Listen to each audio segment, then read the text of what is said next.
Hello, welcome back. We're going to put together our Dodge 48RE transmission. Got the rebuild kit and some miscellaneous parts, extra parts that I was told that I would need. So we're going to put the overdrive housing back together first.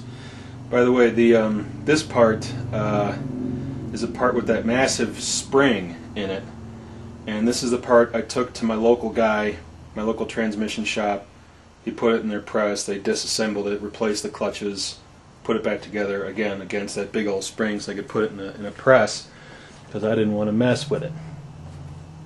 So anyway, so everything in here is new or, you know, serviceable, repaired, whatever. And all we have to do is put it, this is the output shaft, put it shaft side down into the housing, and we're going to finagle this snap ring here till it snaps into place and goes into this groove on the bearing. Now I've got a whole bunch of seals and gaskets, a big rebuild kit. I'm not going to go over every single gasket and seal. That kind of goes beyond the scope of this video, whatever you want to call it. If you have confusion on how to put in an oil seal, you probably shouldn't be messing with the transmission. I still have a bunch here left to do. I'll be, replacing a few while you watch, and I have a bunch of these rings left over. Not sure exactly where all these parts go, but anyway, I replaced the seal in here. So let's put this back together. This thing is pretty heavy, and I'm hoping I don't drop it.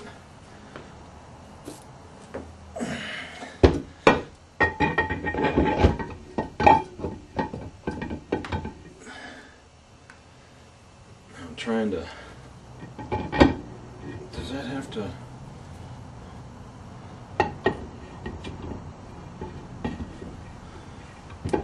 There we go, that looks...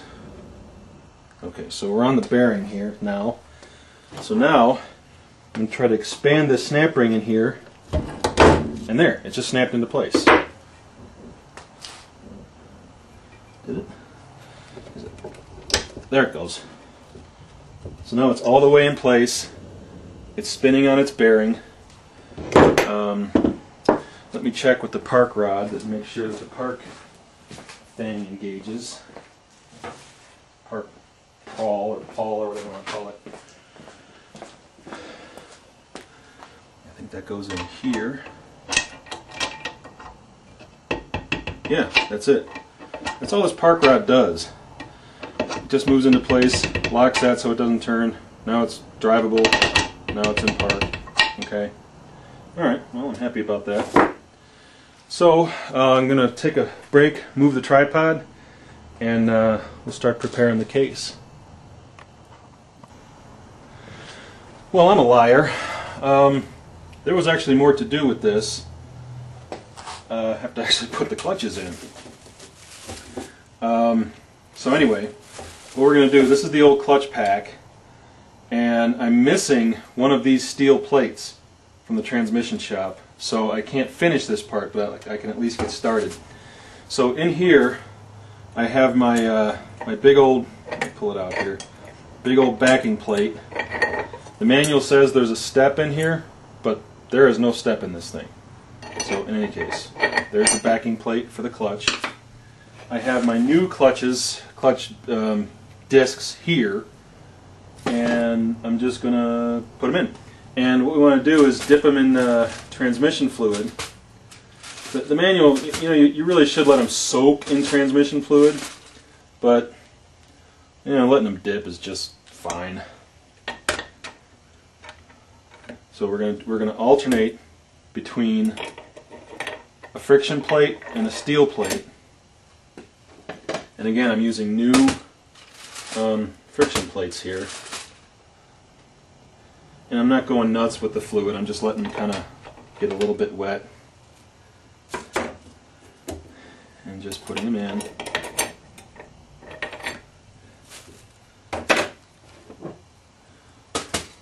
And again, this part we will not be able to finish today because I have to go to the transmission shop tomorrow. I just called them because this part is short. That disc is plate's a little dry. That's okay.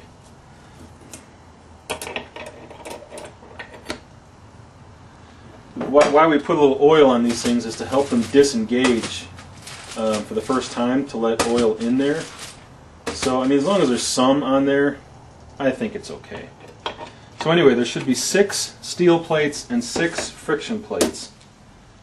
And I know I only have 5 steel plates, so we can only go so far, and we're almost there. So we'll just go as far as we can on this, and then we'll start working on the other stuff.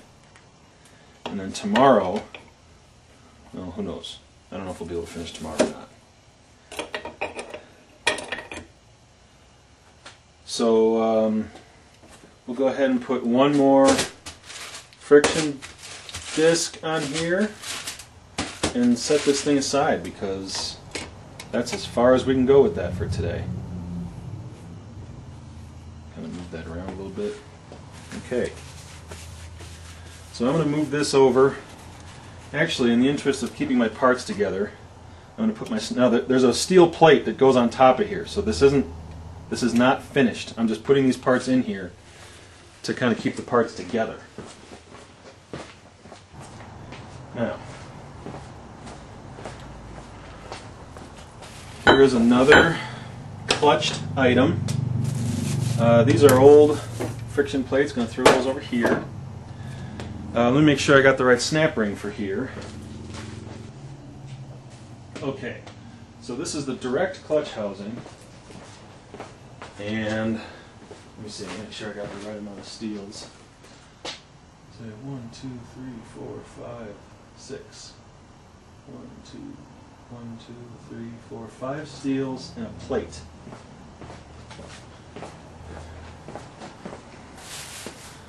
So let's see, which one? It's not that one, it's this guy. Okay. So the backing plate, make sure I got the backing plate in the right position. So on this guy, we're going to put a steel and a friction plate. And I have new friction plates. And that's these guys. No, that's not these guys. That's these guys. Right. Okay. Right? Right. Right? I got that right? Yes. Just making sure I got the right parts. Put a little bit more fluid in my bath here. Now I've already assembled these, and I know my clearances are okay. So I'm not going to bother with the measurement.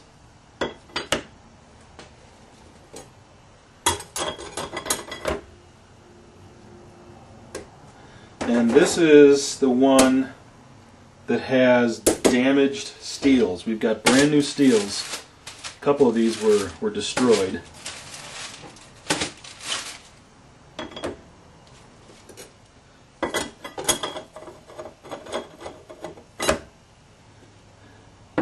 And that's one of them.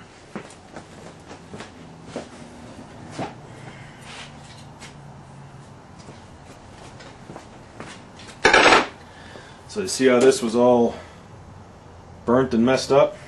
Put a friction plate on it. Friction plate. And a new steel. And another friction plate. Again, we're not paying too much attention to the soaking, just enough to get it in there.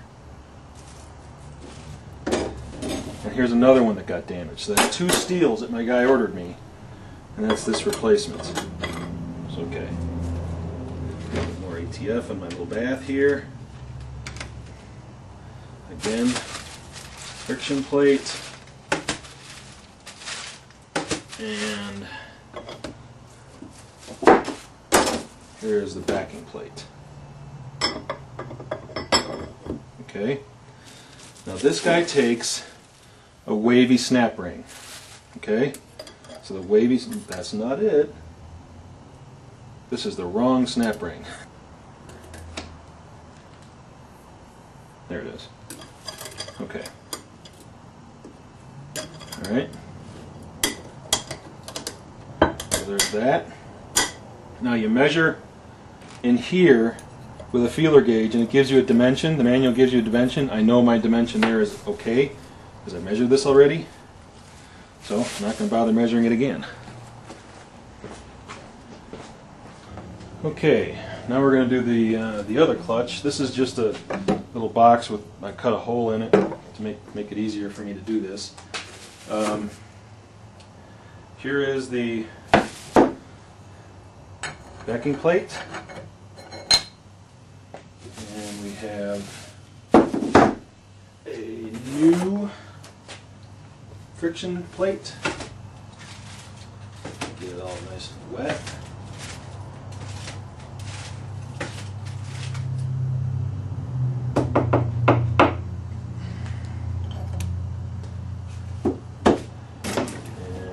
Steel plate.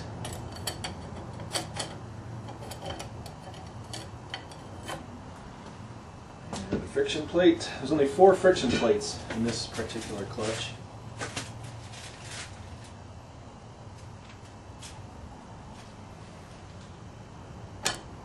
Okay. And steel plate. Friction plate,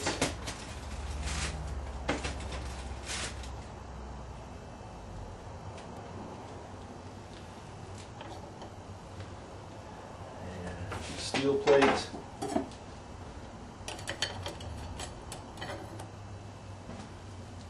last friction plate,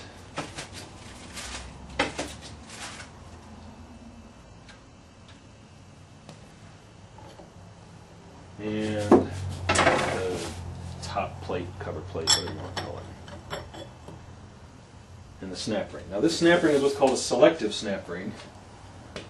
And what it really means is that this thing is specifically a thickness to achieve a certain amount of like backlash or drivetrain lash or something. It's got to be this thickness. This snap ring has to go in this place.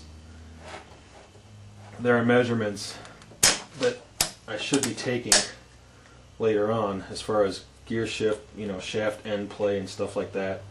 I'm not going to worry about that. It's okay.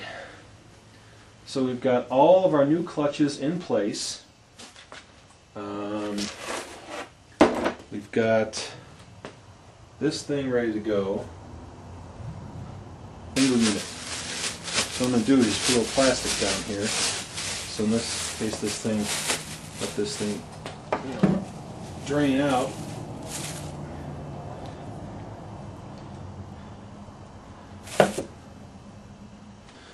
By the way, these things come apart. This is a kind of a retention ring. You have to push down on this, take out the snap ring, and get it take those clutch springs out of there. And there's 2 seals in here that have to be replaced, and there's a seal there, a seal there, a seal there, and there's I think there's one other in here that you have to replace while you're in here. Okay, so again, we didn't go over that in too much detail because I thought that was a little bit beyond the scope here. Anyway, so to put this together, just kind of rock this back and forth. That should be a pretty close. Oh, there we go. So those are the 2 clutch assemblies. They are now assembled as one unit. Okay.